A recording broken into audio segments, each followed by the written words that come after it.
life that I care about and love, but wait. Maybe I'm getting too emotional. That's exactly what they say you ain't supposed to do. Suppress your feelings, never talk about your pain. Can't appreciate the sun without acknowledging it rains, right? That's right. So this a moment of clarity. And make sure you always protect your energy. You stay focused and your life gon' be lit. And you are now rocking with Celeste, the therapist. Let's go. Hi. Oh, let me take this banner off. Hi, beautiful people. Let me just take this off so you guys can see me. If you've never been in here before, my name is Celeste. I'm a therapist from Boston. I come on, I talk to people that are doing things to empower other people. I do that by sharing their story. And since this pandemic hit, I was like, I'm going to come on and talk to the people 5 days a week. And so I've been doing that with the help of my amazing guests who come on and share their story and really gives us some good tips on how we can work on navigating life. So before I bring on my special guest, I wanted to put up this will assessment that I create. Well, sorry, I did not create the will assessment. I created a video that kind of walks you through these different areas of your life. I did that because a lot of times we tend to get stuck in life and we don't really understand like where we can start working on ourselves. And so if we were to just like sit down and break down some of the areas in our lives, we can actually work on working on it. And one of those areas are financial. And my special guest today, she's going to come on and share some things with us to help us kind of navigate some of the financial things that maybe we don't really think about or want to think about because it's like it feels so daunting. So I'm glad that she's here so she can help us really think about why that is and what we can do. So I'm going to add Leslie to the stream. Hello, hello, hello. Can you introduce yourself to my audience? Yeah, hi. So I'm Leslie Tracey, and I'm the owner of Tracy Donovan Group. We're basically a financial planning firm. I'm based out of Massachusetts. I work with my business partner, and we work with primarily professional women, families, and business owners. That's awesome. I'm glad that you are here. I've had 2 financial people come on since March. One of the things that the pandemic has shown us is some holes that we may have had in our financial life. But before I kind of like talk about that, I really want to know, how is it that you are working in this field? Is it something that you grew up doing, working in this like kind of financial literacy field? Not even close. So it's like I actually got recruited into this field over 10 years ago when I was in college in Connecticut. And I'm still in close contact with that guy. He's still a VP of this company doing his thing, but I still don't work for him. And he was like, come into the industry. And like, sometimes you have college brain. And I was like, oh yeah, let me do it. And I failed my test 3 times. Wait, what test are you talking about? What test did you fail 3 times? So basically like the entrance exams for your investment, life and health, stuff like that. I failed it all. The first 3 times. It was terrible. My brain just wasn't in it. I was like, this is a sign. So I went on, did something else. So basically I was in public relations for a few years. And then, then I got into, I like outside business to business consulting. I was at a company called, I was in a glasses store for a good time, 5 years. I was a manager there, and then at a Cohen's Fashion Optical. And then I went to a company called Heartland, and I was there for about 4 years, and now I've been here for almost 4 years. So I got back into this basically after separating from my husband. All right, so okay, so you went around the world, did so many different jobs. You were married at some point.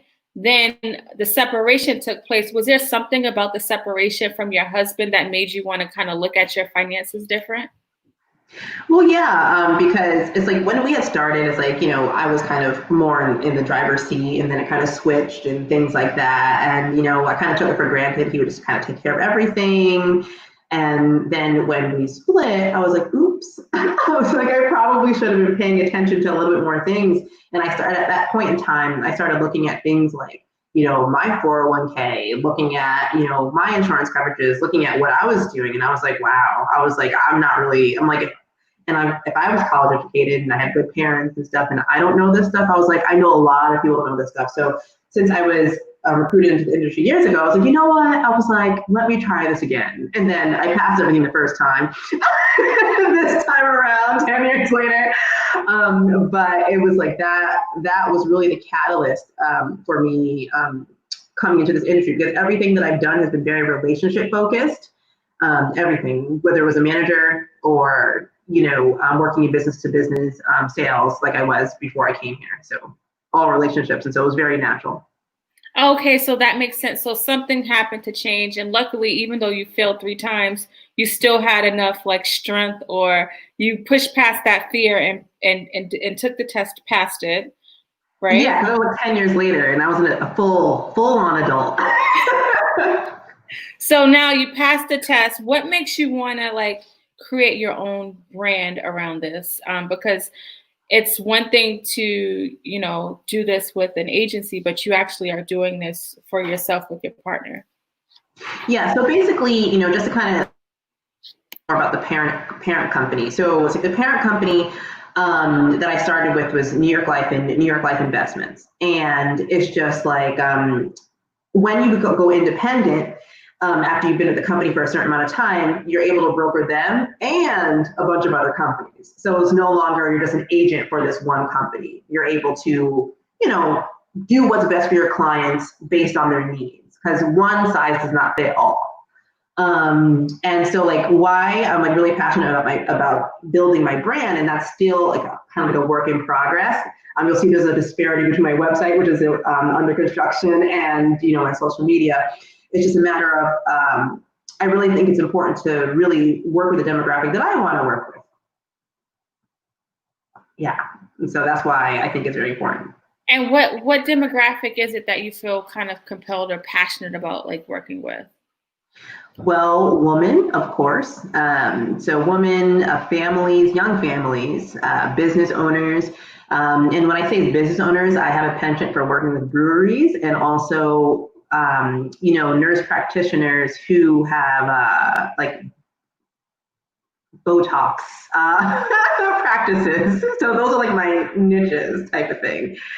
Yeah. Okay. So even though like you like businesses, it's certain type of businesses that you feel like is your niche. Okay. Yeah. One of the things about women, I've mentioned this on a previous podcast. I was listening to The Breakfast Club, and Susie Orman was on there, and she said she's the hardest population to kind of work with around finances is women, because we are always doing a lot. We're doing for other people more than what we're doing for ourselves. Have you found this to be the case in your practice of working with people? Well, I would say yes. I mean, like at this point in time, I have about like 374 clients, something around there, and it's just like when I work with women, what tends to happen sometimes is that they kind of put it on the back burner, or they kind of defer to their husband. They're like, oh, he handles this, talk to him, or because we're busy, and as women we have a lot of different roles. Like many of us are working, and then we have kids, and then so there's a lot of stuff that women are doing. So I do find there are quite a few put on the back burner. However, I have noticed women just want to learn about things in a different way. I find women really respond to like kind of intimate classes with a group of women. I find women kind of respond to that kind of community type of thing, like learning in community. So like by finding that, I've been kind of tailoring how I work with the female demographic. And then on top of that, we have the Black female demographic, which is another thing, a lot to work through there, just because financial literacy in our households is 0 to none. So when you think about the struggle of financial literacy, because I feel like a lot of the same way, like I talk about mental health a lot, and I think because we don't understand it is the reason why we struggle in that department, because we don't understand the signs and things like that. What do you think the struggle is for people that don't have the knowledge to like do the things that they need to do financially to plan ahead? Like, what do you think the barrier to that is? Is it there's not enough Leslies around? Or do you think it's a systemic thing where, you know, it's not something that are like growing up that we're taught? What do you think the barrier is? Well, number one, there is definitely not enough Leslies around.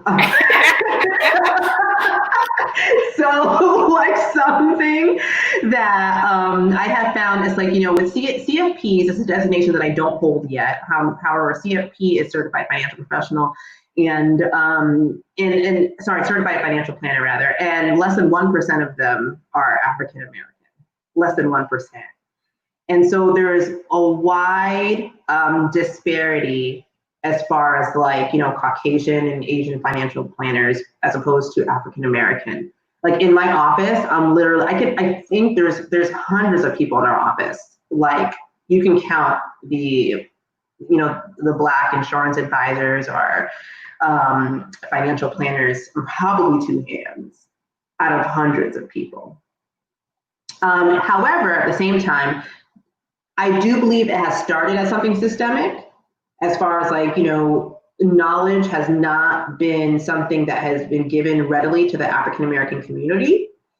At the same time, in this information age, I don't think we have much of an excuse because there's so many books, there's so many, you know, online gurus, there's so much free knowledge if you just go to the library or you turn on your computer and oh, Todd, yeah, our society bombards us with reasons, temptations to be financially irresponsible. That too. So consumerism, Todd, I have to agree with that, is a big issue as well because we're taught to consume, consume, consume. So there's three levels. I mean, people are either,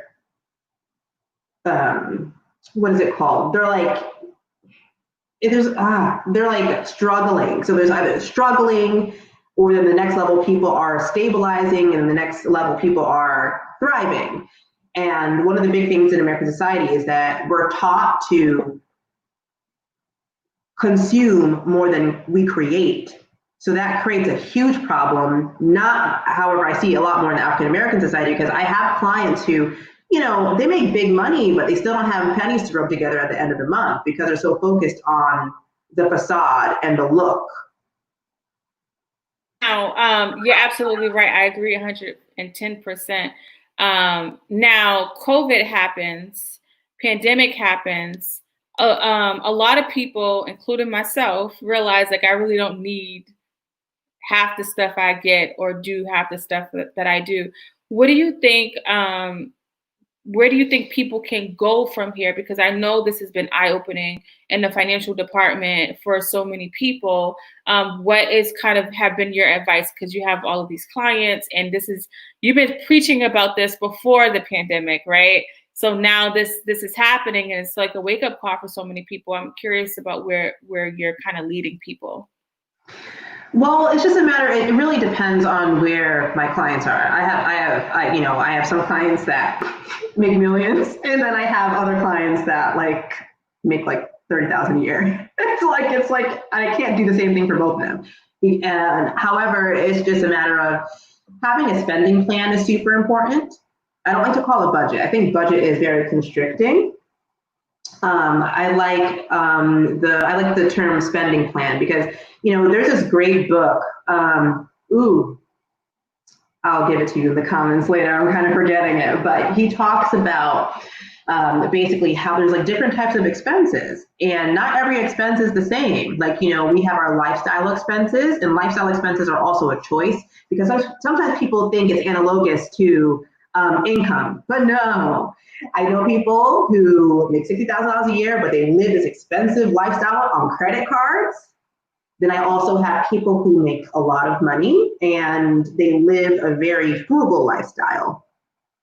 And so it's all about creating more than you consume. So I like encourage my clients, I'm like, look at your spending. I'm like, okay, what's productive? You know, productive expenses are things where you invest in it, you know, whether it's education or certification or whatever skill, working with a mentor, and you invest in that time, but you're going to get something back down the road. So those are productive expenses. Lifestyle expenses it's a choice. What kind of house we're going to live in, what type of car we're going to drive, all those, that's a choice. Then there's protective expenses. Protective expenses are those things where, you got to protect your income. Like, for example, if you're a doctor, like my sister is, for example, like you need to have a disability policy. You got to protect those hands, because that's your form of income for nurses, anyone in the medical field, even people who don't think they need it. Because if you get a mental disability, you can't work, you're disabled. What are you going to do then? People don't think about those things. So there's also protective expenses, life insurance expenses. So those all things are wrapped up into protective expenses, things that you do to protect your income no matter what. If you're an older age, you have something so that if you lose your ability to take care of yourself, you still have dollars coming into your household. And then the last thing, is destructive expenses. Destructive expenses are those things that, we waste money on things all the time, whether it's, just buying stuff that we don't need, or not checking bills that we've had to make sure they're the lowest that they can be, just doing audits on our own things. So those are different types of expenses I talk to my clients about. Like, not every dollar is the same. So you have productive expenses, lifestyle expenses, protection expenses, and then destructive expenses, which you want to cut out. Yeah, like when I think of destructive expenses, maybe like a cable bill that you have HBO and you don't use HBO, but you're getting charged $20 extra, right? Something like that. Exactly. That's a perfect example. Mm-hmm. Okay, that makes sense. And I've definitely been super guilty of that. And this year, actually before COVID, I started to really like hone in. And then luckily I had started it. So now like it's just even more eye-opening for me. And it's really helped me kind of shift like my mindset. Todd wants to know if there's any idea, do you have any idea how much average American spends on interest, credit cards, and loans during their lifetime? Probably way more than we make. That's a great question, Todd. I don't have the exact stats on me. However, I can tell you about an average that I see from clients when I do debt reduction plans. Over the life of a debt, if they continue paying their debt, without doing a debt reduction plan with me or somebody, I see on average $7,000 to $10,000 in interest charges.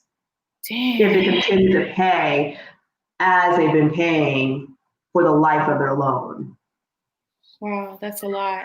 So now this is happening. What you're trying to get people to say, or what you're trying to get people to understand, is you got to write it down, make it plain so that you can actually see it, because it's like out of sight, out of mind for people a little bit. And so if you were to sit down and look at it, and I remember just me trying to sit down and look at stuff, I would get overwhelmed and anxious and not do it. But then I would be more anxious because I'm not doing it, knowing that it's on my list.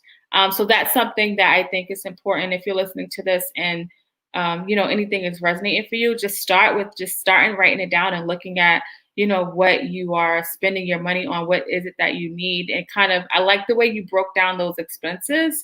And I think, with everything that's been happening and us not being able to do a lot of things, I think now we can really say, like, I really don't need this.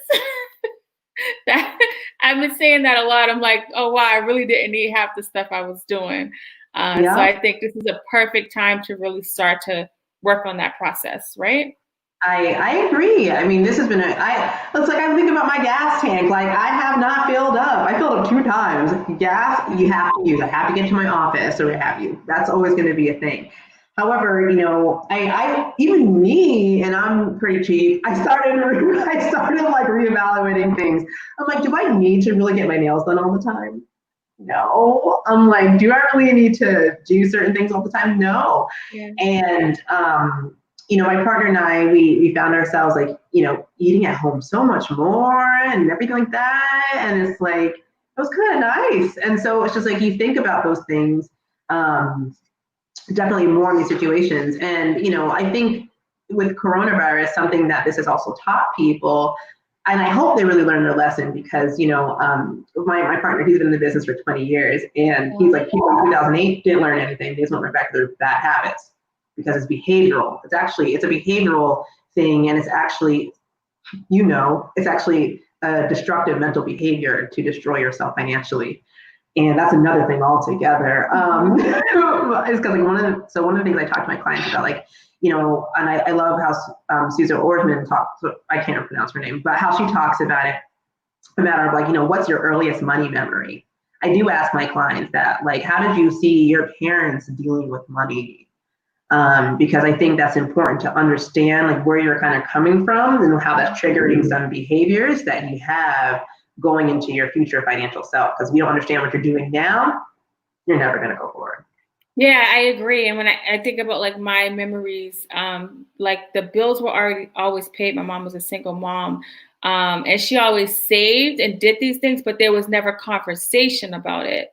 So I've always had a pretty stable financially stable household, but there was no communication. So for me, I didn't learn that stuff. As soon as 18 happened, the credit card companies came, I was swiping.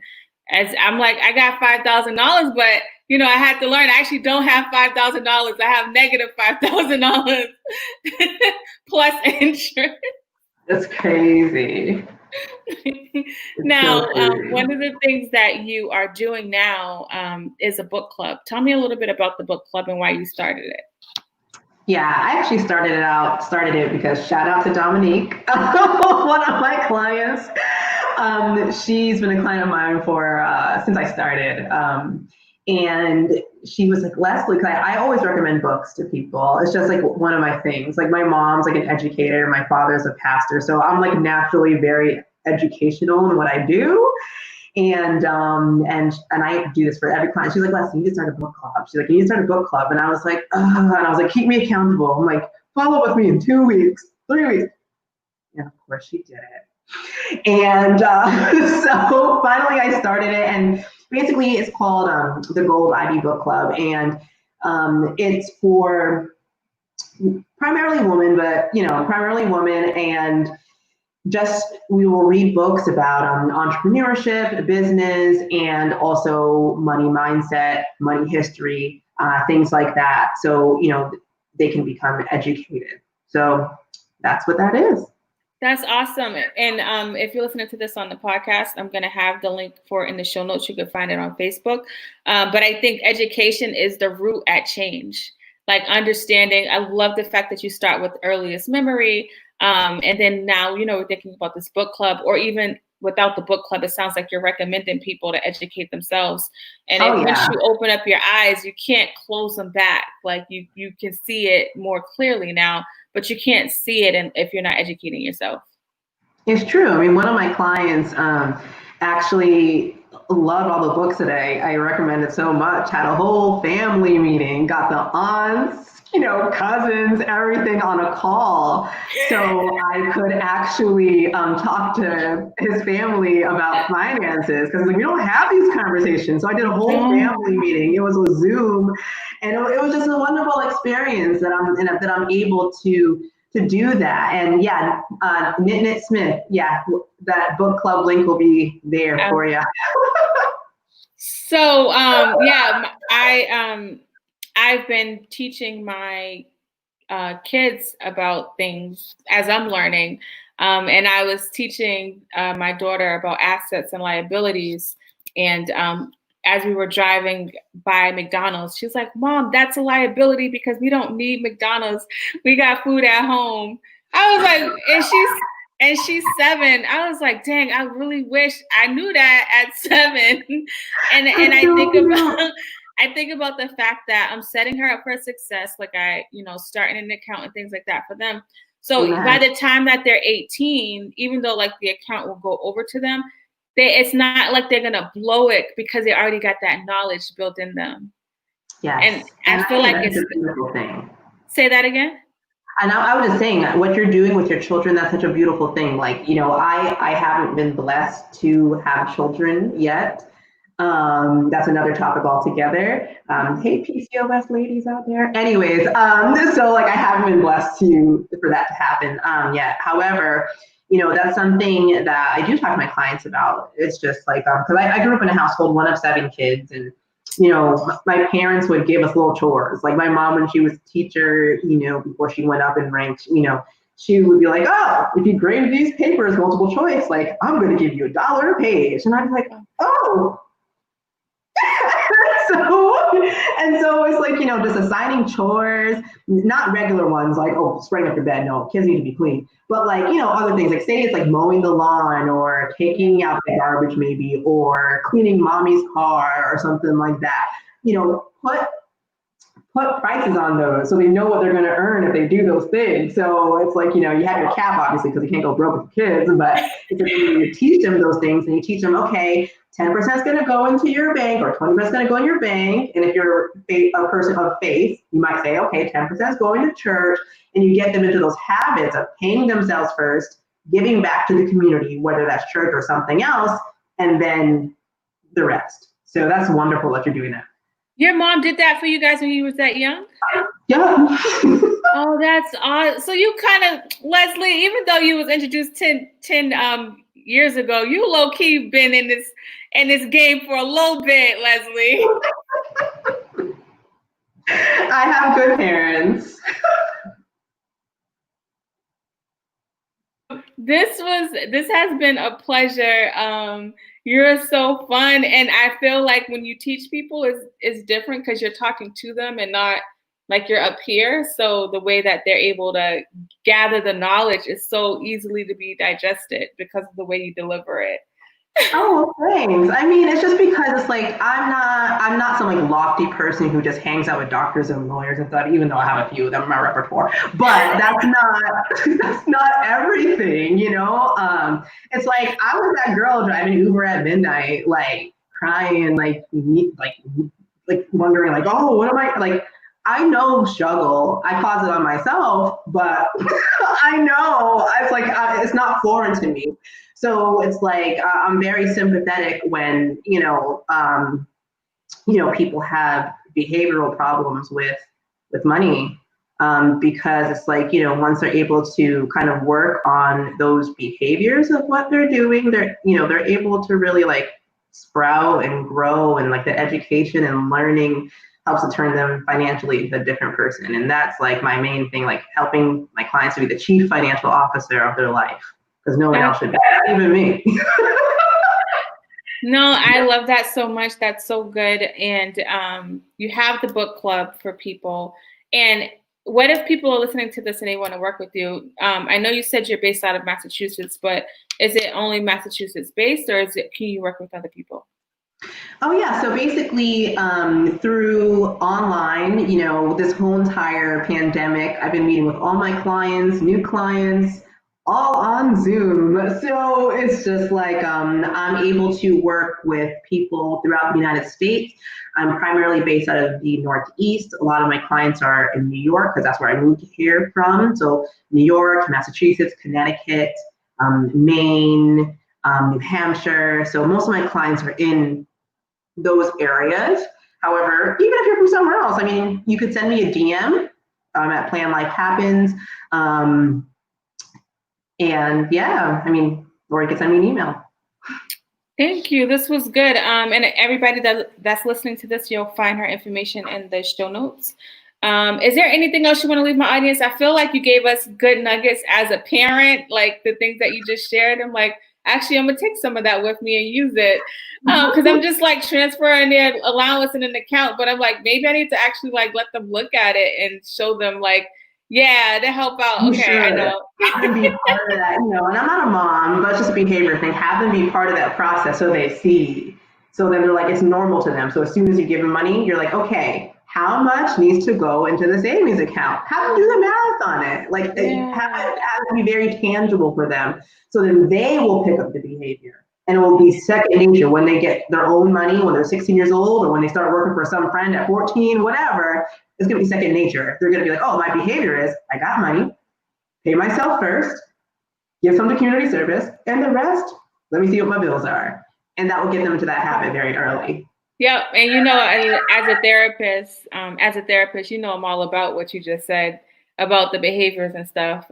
Whether we're talking about our mental health or financial, I think that it's so important for us. And if you are somebody that is like, oh, well, my kids are older or I'm older, I always feel like if you're still breathing, there's room for change. It's never too late to start a portfolio or to start working on self. Would you give that same advice? Yes, 100%. I mean, of course, there's, I always have to look at things realistically, because at the end of the day, we deal with hard, stone cold facts. People can change their behaviors. However, sometimes it's too late for it to make real change in their lives. Like, for example, someone who's in their 50s coming to me and saying, hey, I haven't saved anything for retirement. I need to retire in 10 years. I'm like, probably not going to happen. So there is time horizon for these things. There are time limits for certain things. So it's like, yeah, behaviors can change as far as like understanding how to, put together a spending plan or investing or whatever it is. Certain things can change. However, sometimes it's too late to make changes that are going to make an impact for your future self. That makes a lot of sense what you're saying. So you won't see the same kind of rewards as if you started obviously 20 years ago, but still start and do something. Exactly. Still start, still do something.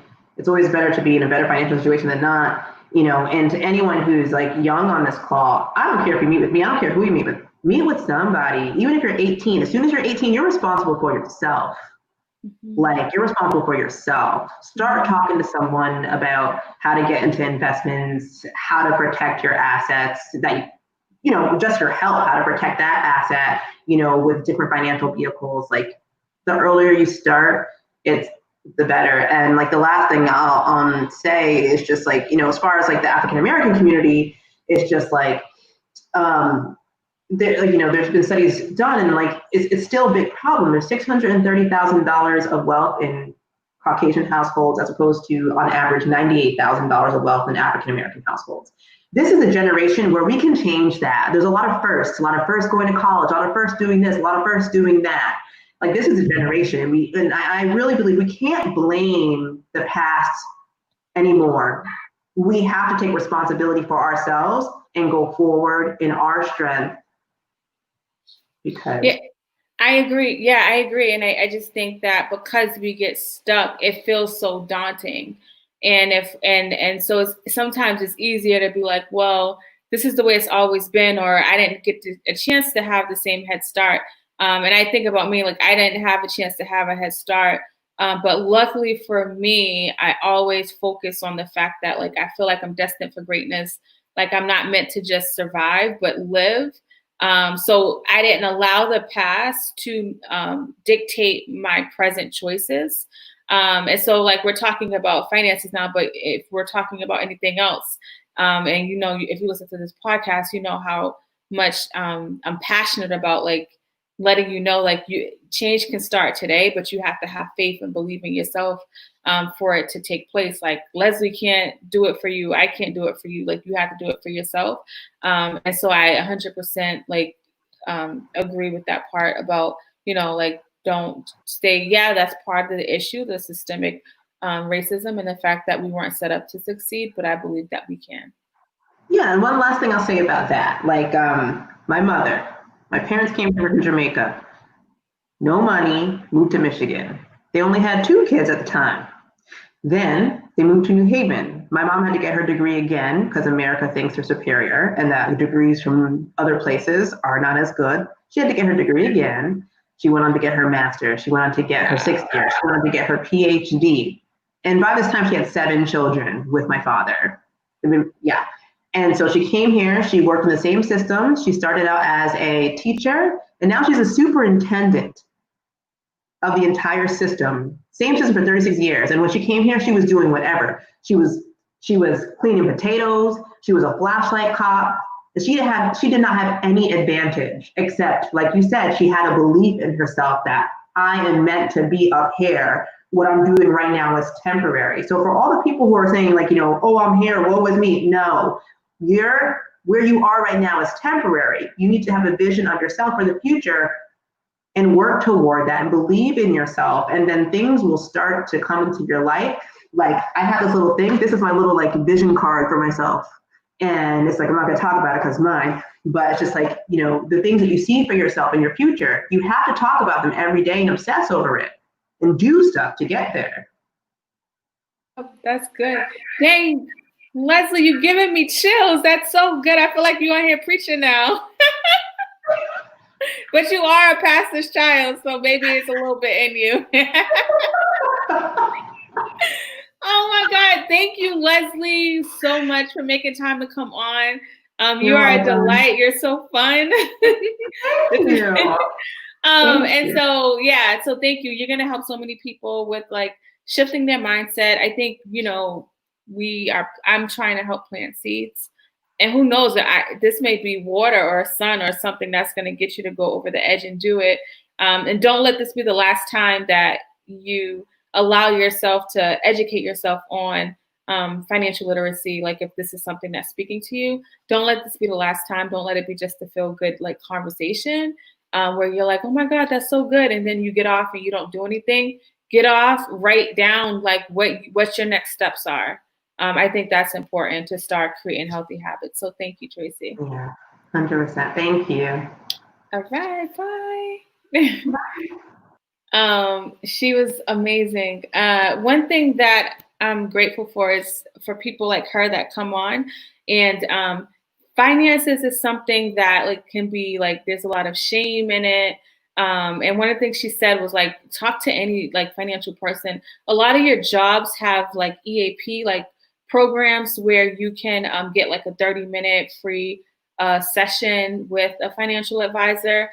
Even, you know, just trying to find I think it's worth the investment to talk to somebody, even if it's just for one time to kind of set you up, especially because you don't know what you don't know. And if you're not going to talk to somebody, but do your research and try to like figure out what needs to change, especially if it's an area that you're struggling in. I feel like we're not supposed to struggle alone. I feel like there's power in community. And there's power when we educate ourselves. So that's important. So thank you, Leslie. She's amazing. Don't forget, if you want to be on the show or have a show idea, you can email me info@celestetherapist.com. Oh, I want to shout out to What's on Your Mind. Oh, can you see this? So this shirt says more counselors, less cops.